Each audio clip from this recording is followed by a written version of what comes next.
Hey guys, Abel here, back with another video. God damn it, it's cold. It's still, my God, like 20.5 degrees Celsius. Apparently you need to set the AC higher than what temperature you want in the house, because it was set to like 25 and then, well, clearly this is the end result. So now I turned it up a little bit. Anyways, in today's video, I would like to talk to you about the topic of eating out and what my simple strategies are for this. This is a topic that I get asked about from basically every client that I work with, except by maybe those that are very experienced and have basically no issues with this whole thing at all and never had. So since I repeat myself so much, I thought I might as well just put this out here so that if someone reaches out to me after following my channel, they will have come across this video and they have that much of a head start. I don't really expect this video to completely change the fact that this will be a concern for most people that I interact with, but nevertheless, here it is, and hopefully it will be useful for you in the context of someone who is interested in maintaining a very good body composition, getting lean maybe while still eating out, or at least staying lean while eating out on a semi-regular basis, maybe in some cases on a regular basis. How can you do all of this? Obviously, this is something that we have to talk about because virtually every single human interaction that you will have is gonna be surrounded by something that you're ingesting. And from a leanness perspective, pretty much the best thing that you can be ingesting are drugs that you can swallow orally, but most people hopefully are not going to be doing that, so we are left with food and drinks. And of course, there are always calorie-free beverages and water, but when you're gathering with people somewhere outside of your home, probably you're going to be consuming something else than just water and Coke Zero. So the first thing that I always tell to anyone who is concerned about eating out, social events, and what they're going to do to one's progress is that in the vast majority of the cases, what's actually going to hurt your progress is not the eating out itself. It's not the restaurant food. It's not even the alcohol. It's what you do afterwards. In the case of alcohol, what you do afterwards can also include the fast food place that you visit once you're done clubbing or you're done at the bar. But when we're talking about restaurants and eating out, it's more often your emotional reaction to what just happened. It's fairly tough to do an amount of damage in a restaurant that would meaningfully hurt your progress in the medium to long term. Maybe instead of the 1,500 calories that you planned on eating in a restaurant, you ate more like 3,500, 4,000. Is that good? No. But there's the sort of thing where, okay, if you can just chalk that up as a loss or as a learning experience, and then you actually learn from what happened and you try to fix the errors that led to this little bit of a slip up, or at least deviation from the plan, and next time do better, then how much is it going to impact your progress on the whole? It will take away a couple of days of dieting, or even if you're not dieting, just maintaining, what's going to happen? You're going to store a bit of fat. You're going to drop that off in a couple of days, probably. Not all of the extra calories that you ate are going to be stored as fat. Some of it is just going to be some water retention. You're going to be a bit bloated. The scale weight is going to go up a bit. You're going to be back at square one in a couple of days, if you can cut your losses there. But what happens often, unfortunately, is that people feel frustrated. They feel like a failure. Okay, like I planned on only eating 1,000 calories here, or 1,500.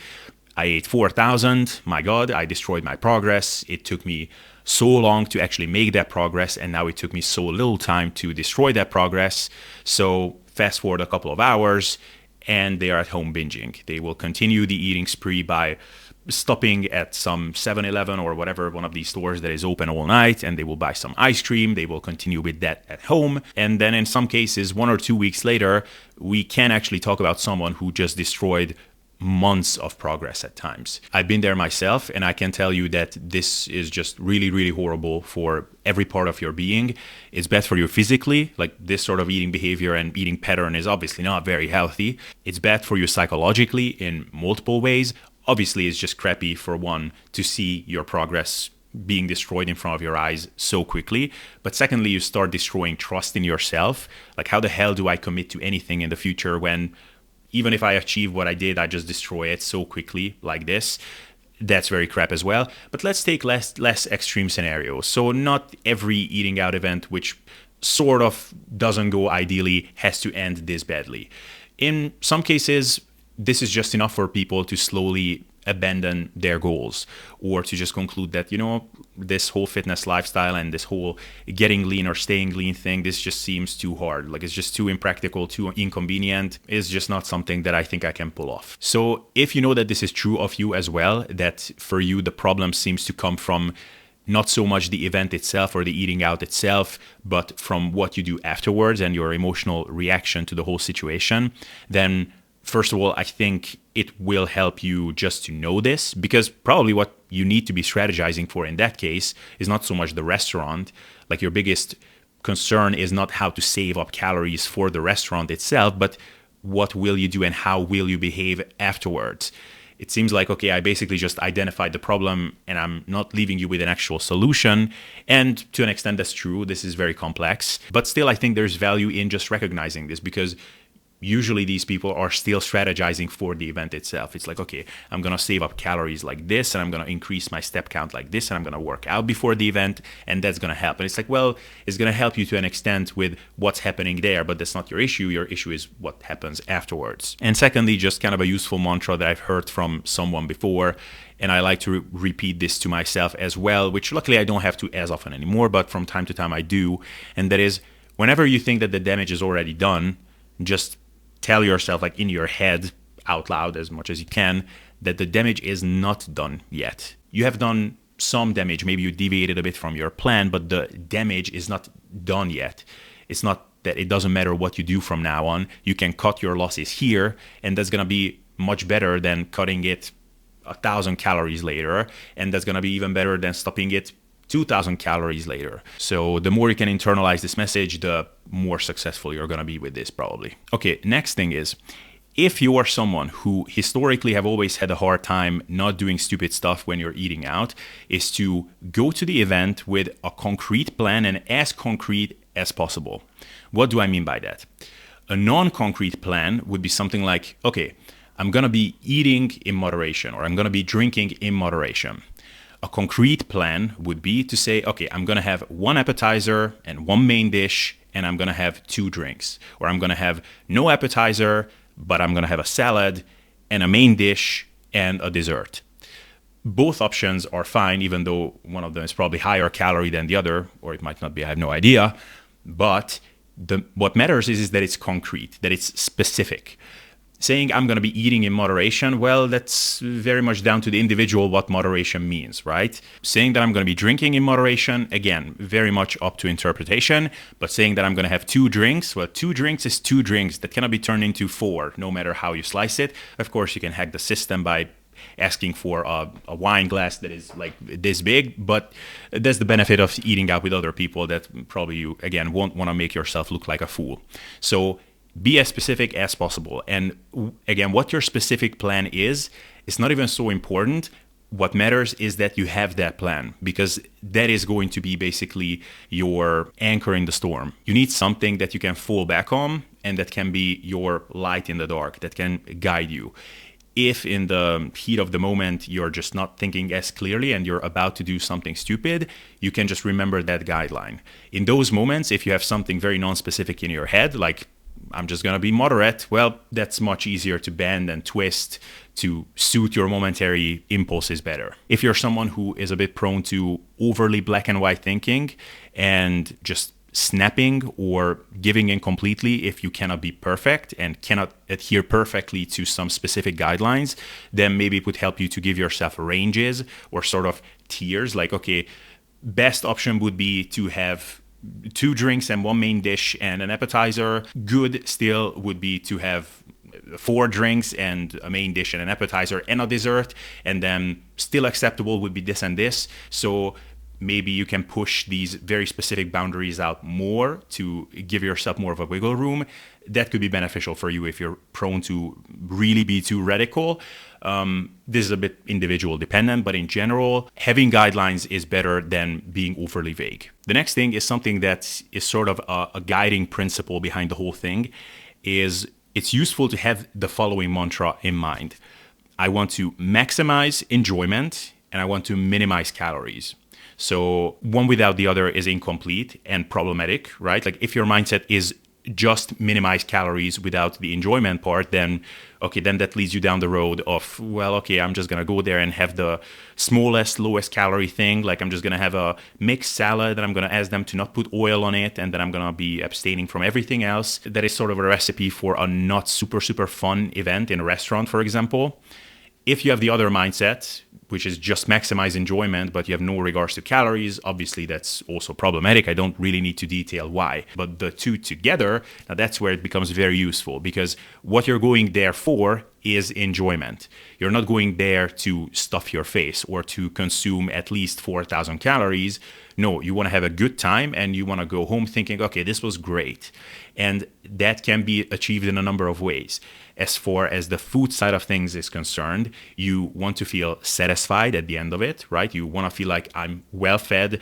I no longer sit here hungry, food focused, craving things. I don't want to have that feeling. And at the same time, of course, you want to have tried nice, unique tastes, things that you wouldn't prepare for yourself at home, things that you can really only get in some good restaurant.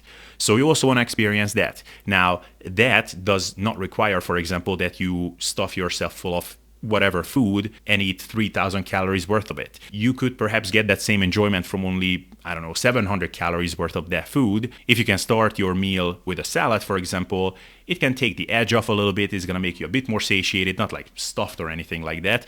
And then by the time you're starting your main dish, maybe you won't need all 1,500 calories from that meal to feel nicely satisfied and satiated. You will only need like 700 calories. In a general sense, when you're eating out or even when you're eating at home, it's good to ask yourself from time to time, especially when you're already quite full and you're really only eating still because, well, I gotta finish the whole plate, or because I don't come to a restaurant so often, so I have to finish everything.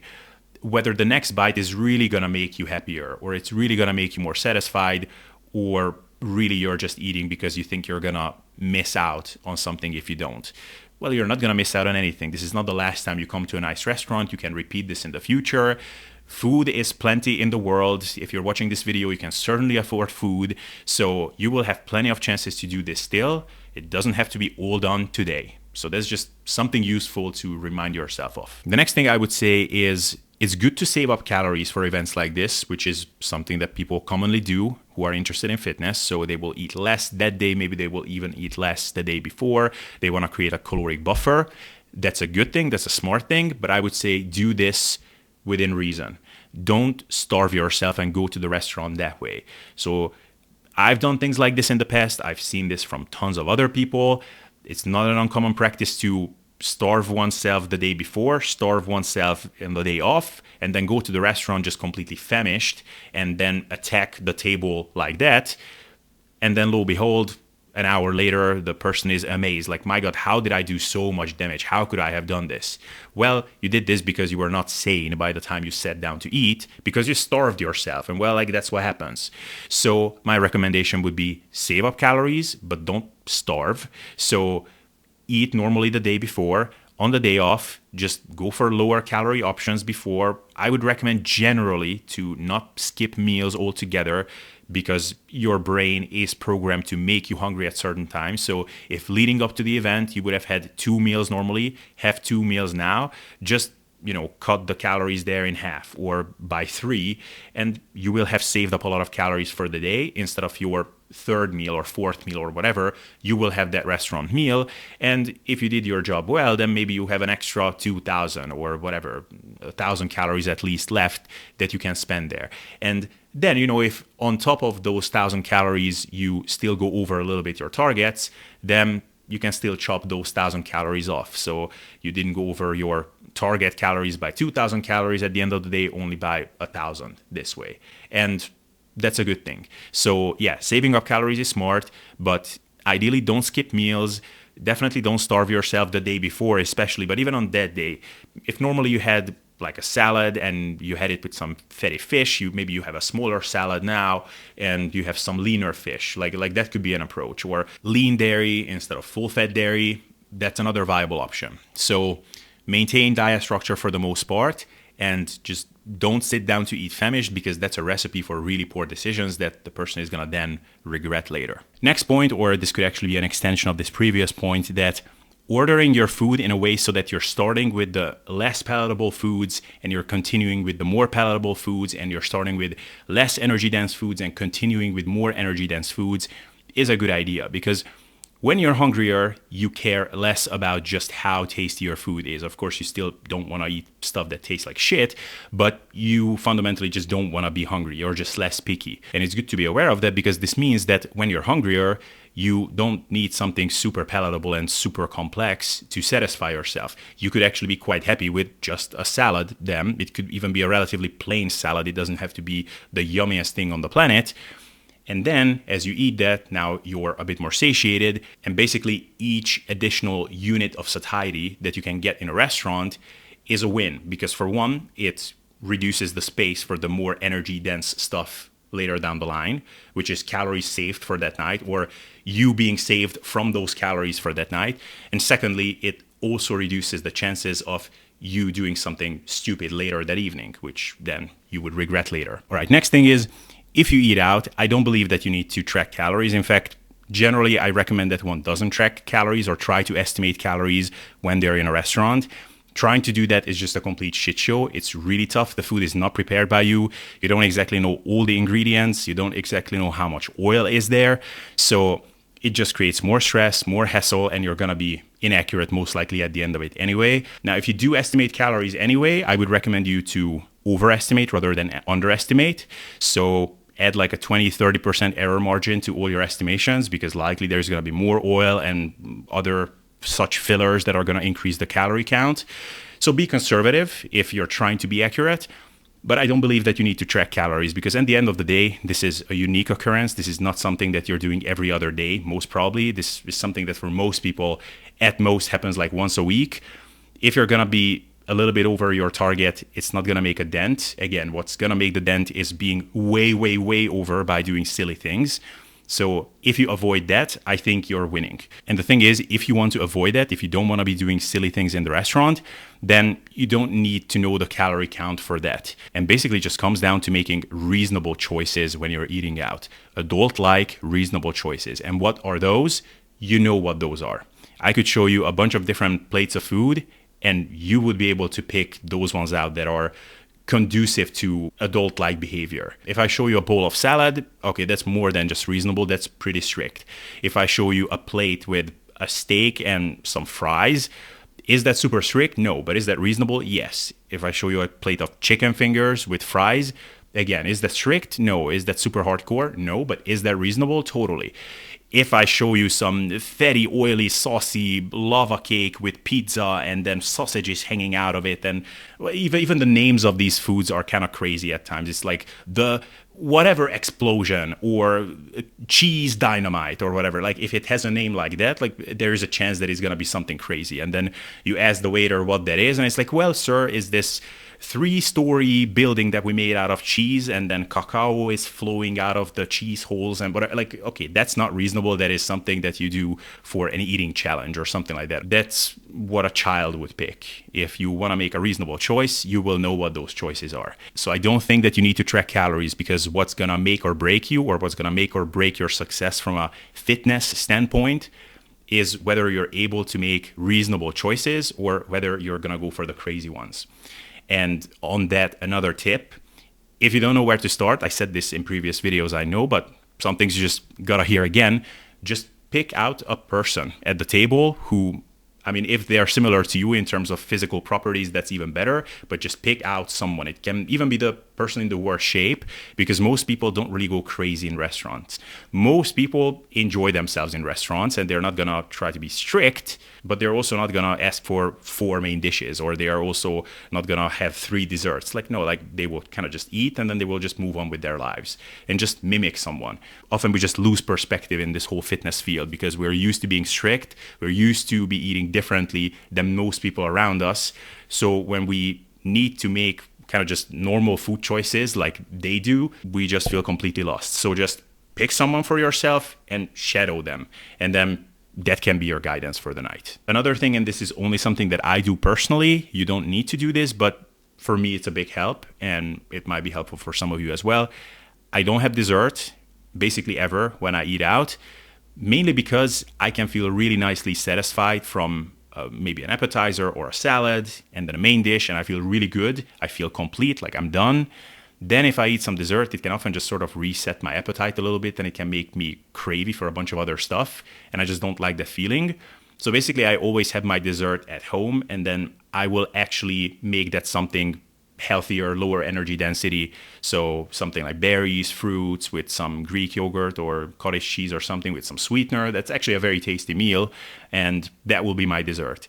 You don't need to do this, but for me, it also helps in the restaurant. That like, okay, like if I was tempted to have a bunch of bullshit still, like I still have some treat at home, which is kind of nice to look forward to. It's not that I'm thinking about that while I'm in the restaurant, but it just became my regular routine when I'm eating out. So you don't need to do this, but it might help you. So I thought I would share this as well.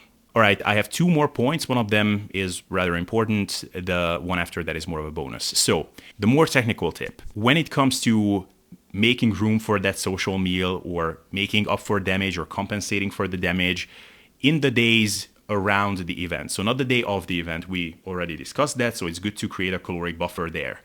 But when it comes to the day before or the day after, or especially days before and after, I would recommend that you compensate afterwards, not before. Because again, you don't want to go there starving, you don't want to go there extra food focused, you don't want to set the conditions so that you're much more likely to do a bunch of stupid things when you sit down to eat, because you're surrounded by energy dense foods. So any amount of stupid behavior is twice as punishing there. So you don't want to be exposing yourself to that risk. So it's good if you go there just feeling as normal as possible. However, if you went over your caloric targets and you created some quote unquote damage, then probably your leptin levels are higher. You're not as hungry in the days afterwards anyways, at least the day after certainly. You're probably more motivated to diet anyway because A, you're not hungry, B, you know how much damage was created if there was some that was created. So it sort of just all makes sense. So cut your calories lower in the day after, or maybe 1 or 2 days after.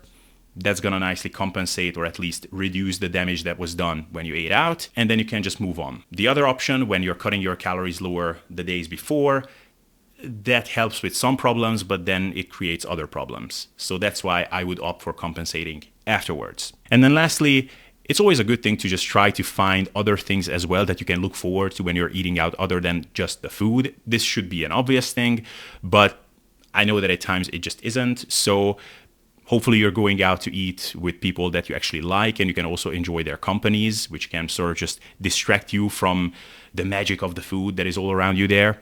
And even if you're going out with people that you don't like that much, I mean, try to find some common points with one of them. Maybe you have some topic that you can like really engagingly talk about, and that will make it much easier to make reasonable choices when you're eating out, because ultimately, we eat food and a lot of it for pleasure. So if you can have another source of pleasure there, then that should help you as well. I've had a lot of experiences when I was sitting around the table with a bunch of people that just bored me to death. And I know that in that situation, I can have two attitudes about it. One is where I just resent the whole situation and I'm pissed that I have to sit here and listen to their boring crap. And plus, like, they're making it more difficult for me by having all this food around me. And the other one is where I go, okay, let's embrace it. I'm here. Let's say in this particular situation, I did not actually want to be here, which certainly happened many times before. So let's just embrace it for what it is, and let's try to find some enjoyment in the situation. So who are these people? Can I find some common ground with one of them? Can I listen to what they're talking about? Maybe it's not as boring as what it seems at first. And the answer in some cases was, no, I can't. This is just a really, really crappy company. In which case you can do other things. You can think about a future video script if you're me. You can brainstorm about something else. There's always something to be done. But try to embrace the situation, whatever it is, and don't be resentful about it, because A, being resentful is just not a very nice thing, but B, I can tell you it makes time pass twice as slowly. So don't do that. Anyways, guys, I think this was my video for today. I hope it was informative and I hope it was helpful to some of you in some way, or hopefully many of you. Please let me know what you thought. If you have any questions or comments, drop them in the comment section. If you like the video, please like it, subscribe for more content like this. For coaching, consultations, and those things, please check the video description down below. And otherwise, thank you for your attention for today, and we will see each other in the next video.